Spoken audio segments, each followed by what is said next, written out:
നമസ്കാരം. യഥാ യഥാ ഹി ധർമ്മസ്യ ഗ്ലാനിർഭവതി ഭാരത അഭ്യുത്ഥാനമധർമ്മസ്യ തദാത്മാനം സൃജാമ്യഹം.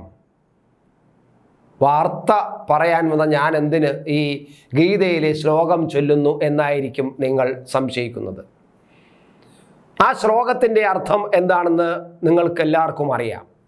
എപ്പോഴാണോ നമ്മുടെ നാട്ടിൽ അധർമ്മം കളിയാടുന്നത്, അധർമ്മം ശക്തി പ്രാപിക്കുന്നത്, ധർമ്മം വിലയില്ലാതാവുകയും ധർമ്മത്തിന് ശക്തി ക്ഷയിക്കുകയും ചെയ്യുന്നത്, ആ സമയത്ത് ധർമ്മത്തിൻ്റെ പുനഃസ്ഥാപനത്തിനായിട്ട് ഞാൻ വരും, ഞാൻ അവതരിക്കും എന്നാണ് ആ ശ്ലോകം പറയുന്നത്. ഗീതയിലെ 4-ാം അധ്യായത്തിലെ 7-ാമത്തെ ശ്ലോകമാണിത്. എന്തിനിത് പറഞ്ഞു എന്ന് പറഞ്ഞാൽ, കേരളത്തിൻ്റെ ഇപ്പോഴത്തെ അവസ്ഥ വച്ച് നോക്കുമ്പോൾ കേരളത്തിൽ അധർമ്മമാണ് കളിയാടുന്നത്. ഒരു ഭരണാധികാരി, ആ സംസ്ഥാനം ഭരിക്കുന്ന ഒരു ഭരണാധികാരി അക്രമങ്ങൾ അഴിച്ചുവിടാൻ, അധർമ്മങ്ങൾ അഴിച്ചുവിടാൻ, അധർമ്മങ്ങൾ ചെയ്തുകൊള്ളൂ, നിങ്ങളത് തുടർന്നുകൊള്ളൂ, നിങ്ങൾ ചെയ്യുന്നത് ഒരു മാതൃകാ പ്രവർത്തനമാണ്, അക്രമവും അധർമ്മവും ഒക്കെ എന്നുള്ള ഒരു മോശപ്പെട്ട സന്ദേശം നൽകിക്കൊണ്ട് ഭരണം മുന്നോട്ട് പോകുമ്പോൾ അത് കംസന്മാരുടെ ഭരണമാണ് എന്നത് തീർച്ച തന്നെയാണ്. ഒരു കംസൻ തന്നെയാണ് കേരളം ഭരിക്കുന്നത് എന്നത് യാതൊരു സംശയവുമില്ല. അല്ലെങ്കിൽ കംസന്മാരുടെ ഭരണമാണ് നടക്കുന്നത് എന്ന് പറയാതിരിക്കാൻ നിവർത്തിയില്ല. കാരണം അത്രമാത്രം അധർമ്മം കളിയാടുന്നു, അതിനെ എല്ലാ തരത്തിലും പ്രോത്സാഹിപ്പിക്കുന്നു, അതിനു വേണ്ടിയിട്ട് സ്വന്തം അണികളെ അഴിച്ചുവിടുന്നു. ഇതാണ് നമ്മൾ കാണുന്നത്. ആ സമയത്ത് ഇതാ ആ അധർമ്മം കളിയാടുമ്പോൾ ആ അധർമ്മത്തെ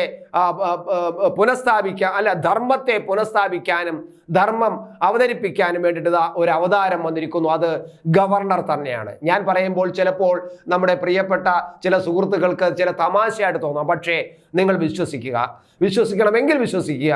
കാരണം എന്തുകൊണ്ടാണ് ചരിത്രത്തിൽ ആദ്യമായിട്ട് ഇങ്ങനെ ഒരു ഗവർണർ വന്ന് നിന്നുകൊണ്ട് ഇത്ര പച്ചയായിട്ട് മുഖ്യമന്ത്രിക്കെതിരെ സംസാരിക്കുന്നത്?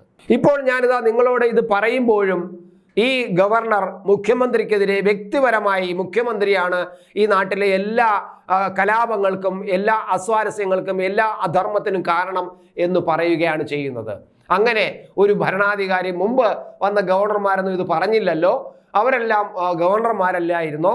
എന്തിനാണ് ഇയാൾ ഇത് പറയാൻ പോരുന്നത്? ഇയാൾ എവിടത്തുകാരനാണ്? ഇയാൾ മറ്റെന്തോ ഉദ്ദേശമുണ്ട് എന്നൊക്കെ ഇവർ ഈ ഭരണത്തിലിരിക്കുന്ന, അതേ അധർമ്മം വിളയാടണമെന്ന് ആഗ്രഹിക്കുന്നവർ പറയുന്നെങ്കിൽ സ്വാഭാവികമായിട്ടും ആ പറയുന്നതിൻ്റെ പിന്നിൽ തന്നെ അതിൻ്റെ ഈ പറയുന്ന ഒരു ഗവർണറുടെ ഉദ്ദേശശക്തി എന്താണെന്ന് വ്യക്തമാണ്.